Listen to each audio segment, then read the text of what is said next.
السلام عليكم ورحمة الله وبركاته. الحمد لله أحكم الحاكمين، ومن أصدق من الله حديثا. أحمده سبحانه وأشكره على جزيل نعمائه وسابغ عطائه، وأشهد أن لا إله إلا الله وحده لا شريك له، وأشهد أن محمدًا عبده ورسوله خير الورى وأفضل الأنام، صلى الله عليه وعلى آله وصحبه الكرام، وسلم تسليمًا كثيرًا إلى يوم الدين.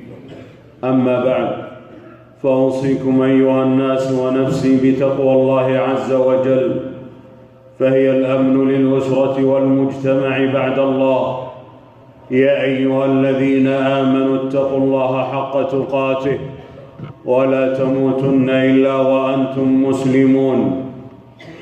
أيها الموحدون، إن الله سبحانه وتعالى أمر الزوجين بالعشرة بالمعروف، وأن يعيشا حياة سعيدة، فقال عز وجل: وعاشروهن بالمعروف.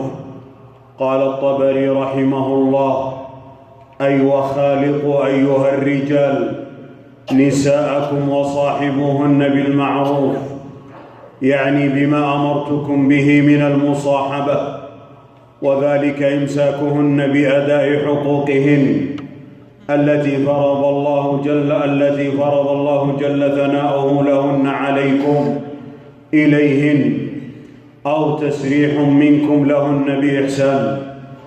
وقال ابن كثير: طيبوا أقوالكم لهن وحسنوا أفعالكم وهيئاتكم بحسب قدرتكم، كما تحب ذلك منها، فافعل أنت بها مثله. وقال عز وجل: ولهن مثل الذي عليهن بالمعروف. قال الطبري: ولهن من حسن الصحبة والعشرة بالمعروف على أزواجهن مثل الذي عليهن لهم من الطاعة، فيما أوجب الله تعالى ذكره له عليها. وعن ابن عباس قال: إني أحب أن أتزين للمرأة كما أحب أن تتزين لي، لأن الله تعالى ذكره يقول: ولهن مثل الذي عليهن بالمعروف.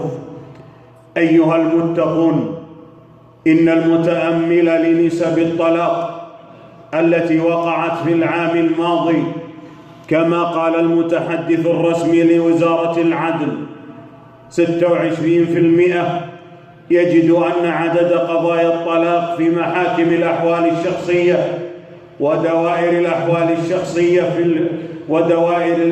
الشخصية في المحاكم للعام الماضي بلغ 35,268، في حين تم توثيق 133,687 عقد نكاح.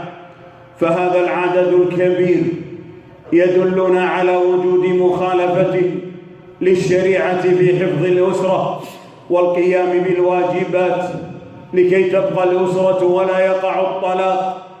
ولا شك بأن وقوع الطلاق له أسباب كثيرة، منها عدم اختيار الزوج والزوجة بالطرق الصحيحة، وعدم تزويج الكفء وتزويج غير الكفء، فلا بد أن يختار الزوج الصالح، ولا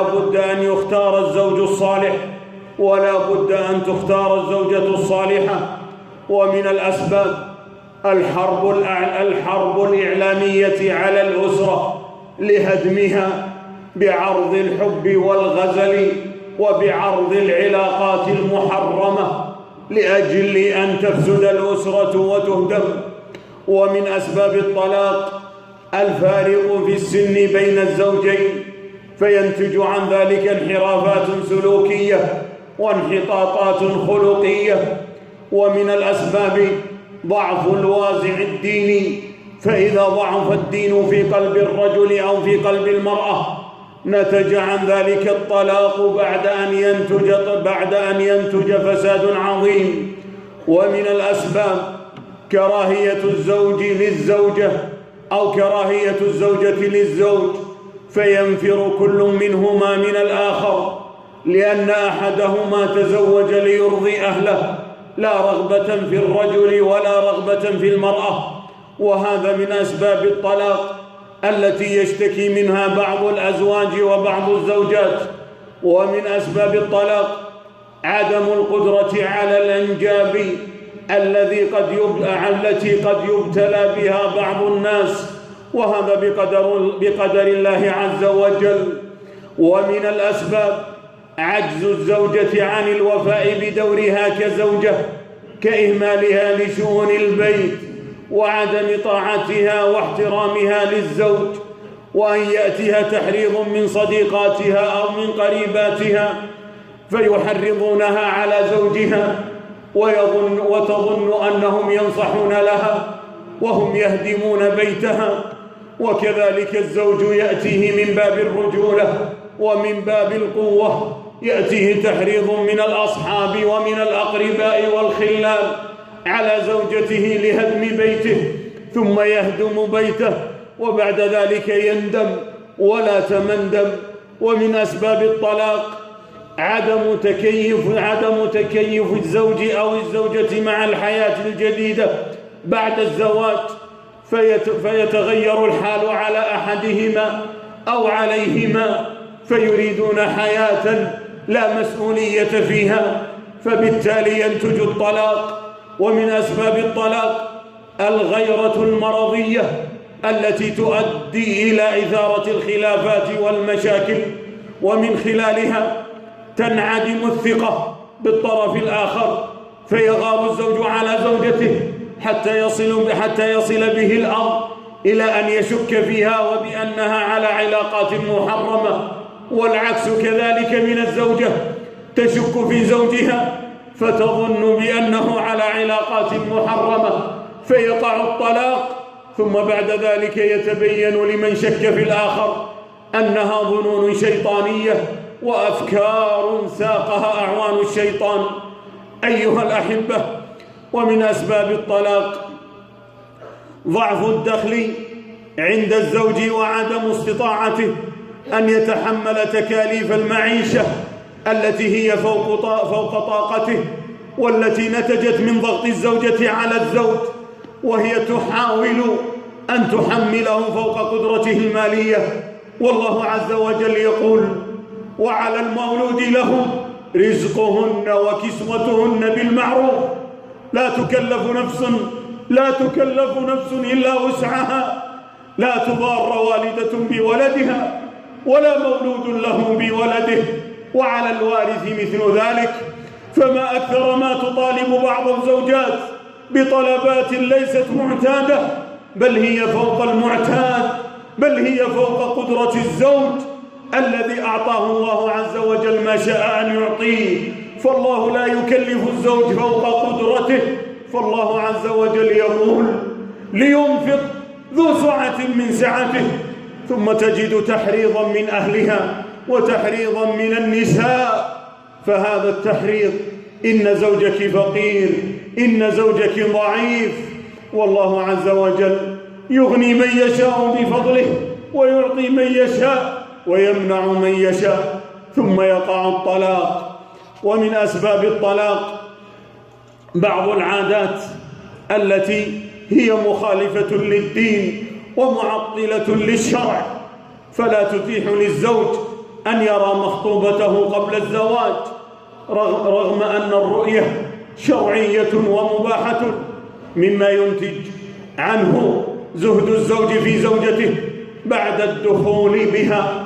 فما أكثر ما يتصل شاب يشتكي بأنه لم يرى زوجته قبل العقد عليها، وإنما جامل أباها وأباه، والآن يريد طلاقها، بل إن بعضهم لا يدخل عليها، يعقد عليها ثم يطلقها. فإذا تأملت وجدت أن السبب هذا الأب الذي يظن أن العادات هي الشرع فيعطل شرع الله لأجل أن يرضي أسرته وقبيلته، ثم يقول لمن تقدم خاطبا: نحن لا نعرض بناتنا على الرجال، فيعصى النبي صلى الله عليه وسلم، ثم تهدم الأسرة بسبب رفض هذا الزوج ورفض القبيلة ورفض الأسرة لرؤية الخاطب لمخطوبته، ويرفضون شريعة محمد صلى الله عليه وسلم. فاستمعوا لهذا الحديث الذي عند ابن ماجه وعند النسائي والترمذي وصححه الألباني عن المغيرة بن شعبة قال: أتيت النبي صلى الله عليه وسلم فذكرت له امرأة أخطبها، فقال: اذهب فانظر إليها فإنه أجدر أن يؤدم بينكما. فأتيت امرأة من الأنصار فخطبتها إلى أبويها وأخبرتهما بقول النبي صلى الله عليه وسلم فكأنهما كرها ذلك. قال: فسمعت ذلك المرأة وهي في خدرها، أي المخطوبة، فقالت: إن كان رسول الله صلى الله عليه وسلم أمرك أن تنظر فانظر، وإلا فأنشدك. كأنها أعظمت ذلك. فقال: فنظرت إليها فتزوجتها، فذكر من موافقتها. قال الترمذي: ذهب بعض أهل العلم إلى هذا الحديث وقالوا لا بأس أن ينظر إليها ما لم يرى منها محرما. فأين بناتنا في هذا الزمن إذا قالت لأبيها: دعه ينظر إلي؟ بل هل تستطيع أن تقول ذلك لأبيها؟ بل لو قالت ذلك لأبيها ماذا سيقول أبوها لها؟ وبماذا سيتهمها إخوتها، إخوانها وأخواتها وأمها؟ وبماذا ستتهمها الأسرة والقبيلة؟ فكيف يعطل شرع الله؟ ثم بعد ذلك نقول: لماذا تطلق البنت ولماذا تهدم الأسرة؟ أيها الإخوة، ومن أسباب الطلاق عدم معالجة المشاكل بعقلانية وبتروي، فلا يكون هناك حل لهذه المشاكل. وأول المشاكل النظر إلى المخطوبة، فما أكثر ما تفرق الأسر وتهدم لأنهم يريدون لخاطبه أن ينظر إلى ابنتهم. فلو قلنا لبعض الآباء: هل ترضى أن يعطل شرع الله وما أمر به نبيك؟ لقال: لا. ولكن إذا أتى خاطب ليرى ابنته إذا به يعطل شرع الله لأجل أن يرضي قبيلته. فمن أرضى الناس بسخط الله أسخط الله عليه وأسخط الناس، ومن أرضى الله بسخط الناس أرضى الله عنه وأرضى الناس عنه. ولكن أين الذين يقبلون ويعقلون؟ وأيضا من أسباب الطلاق عدم قيام أحد الزوجين أو كلا الزوجين بالحقوق المطلوبة منهما. ومن الأسباب أيضا، وهذا من الأسباب المهمة، تدخل بعض أفراد أسرة الزوج أو الزوجة بينهما مما يفسد العلاقة بينهما. فهذه أسباب عظيمة تفسد الحياة الزوجية. ولكن التدخل من الأسرتين أو من إحدى الأسرتين كثير في مجتمعنا إلا من سلم الله وحفظ الله، فتنتهي هذه الحياة الزوجية بالطلاق لأن الأسرة تريد أن تحكم ما بين الزوجين فتهدم هذا البيت. ثم بعد ذلك يبكي الأب وتبكي الأم، ثم يقولون: لماذا طلقت البنت؟ ولماذا فارق ابننا زوجته؟ ومن أسباب الطلاق في هذا العصر الحديث التواصل الاجتماعي والهواتف الذكية التي هي غبية، فكل من الزوجين مشغول في التواصل الاجتماعي وفي هاتفه الغبي الذي هو غبي. فالزوج والزوجة يبحرون في الحرام من مقاطع مرئية وصور خليعة، ومن ملاحقة للنساء وملاحقة للرجال فيزهد الزوج في زوجته والزوجة في زوجها، ثم يحدث الطلاق. فإذا وقع الطلاق ندموا على ما حل بهم، فإذا تأملوا وجدوا أن للتواصل الاجتماعي نصيب وأن للهواتف الذكية نصيب، ولكن بعد ماذا؟ بعد أن حل الدمار في هذه الأسرة. ومن أسباب الطلاق الذي هو خزي وعار تشجيع الأندية والرياضة، فلأجل الرياضة يهدم هذا الميثاق الذي سماه الله عز وجل ميثاقا غليظا، فيطلق زوجته لأنها تشجع النادي الآخر، وتطلب الخلع من زوجها لأنه يشجع النادي الآخر. فما أسخفها من عقول، وما أضيعها من حياة، وما أتفهه من رجل، وما أتفهها من زوجة، إذا كان هذا تفكيرهم وهذا حدود عقولهم. بارك الله لي ولكم في القرآن العظيم، ونفعني وإياكم بما فيه من الآيات والذكر الحكيم. أقول ما تسمعون وأستغفر الله العظيم الجليل لي ولكم ولسائر المسلمين فاستغفروه وتوبوا إليه إنه هو الغفور الرحيم.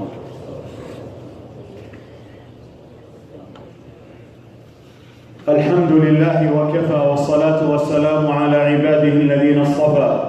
أما بعد، فاتقوا الله أيها المسلمون إخوة الدين والعقيدة. إن من أسباب الطلاق التي لا تحصر في خطبة ولا في خطب أمور متعددة ومتنوعة، ولكنها لا تخرج من 3 مراحل.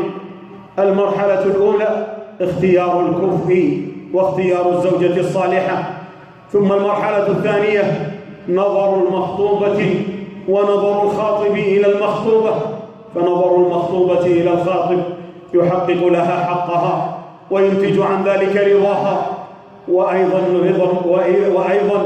نظر الخاطب إلى المخطوبة يحقق له القناعة بهذه الزوجة بهذه المخطوبة، فلا تهدم الأسرة. ثم بعد ذلك ينتج الرضا من الطرفين، فما أكثر من يزوج ابنته وهي غير راضية بهذا الزواج. ثم المرحلة الثالثة المعايشة وما يحدث بها من أسباب للطلاق. أيها المؤمنون، إن الطلاق يؤثر على المطلقة ويؤدي إلى ضغوط نفسية عليها، فيحدث لها شعور بالندم، ويحدث لها عدم إحساس بالاحترام في كثير من مجتمعاتها، بالإضافة إلى ذلك الشعور بعدم إتاحة الفرصة لها بالزواج مرة أخرى لأجل النظرة السلبية للمطلقة من قبل بعض أفراد المجتمع، فيعدم الإقدام على الزواج من المطلقة حتى ولو كانت صغيرة في السن، وينظر إليها كأنها مرتكبة جريمة، والمجتمع يشعر المطلقة بأنها صاحبة سابقة، وينظر إليها بعدم الاحترام والتقدير، وكأنها هي السبب الأساسي في الطلاق. وأيضا يؤثر الطلاق على الزوج من ناحية إصابته بالسلبية تجاه النساء بشكل عام، فيعتريه الخوف بأنه سوف يرفض من قبل النساء الأخريات بعد الطلاق. فبعض العوائل ينظرون إلى المطلق على أنه إنسان لديه مشاكل، فيتخوفون من تزويجه، فكلمة مطلق تضع عليه وصمة، مما يؤدي إلى عدم التعامل معه إلا بحذر أو خوف.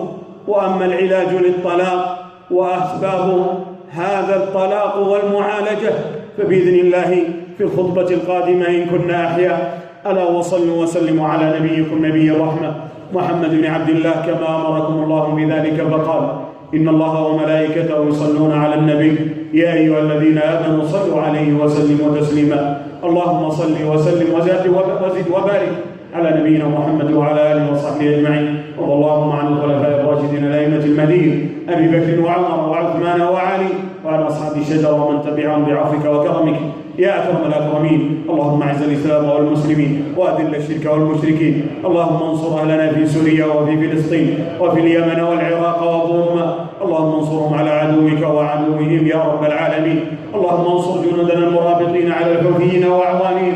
اللهم تقبل شهداءهم موتاهم واشف مرضاهم وداو جرحاهم، اللهم واخلفهم خيرا يا رب العالمين في اهليهم. اللهم اجعل هذا البلد امنا مطمئنا سخاء رخاء وسائر بلاد المسلمين. سبحان ربك رب العزه عما يصفون وسلام على المرسلين والحمد لله رب العالمين.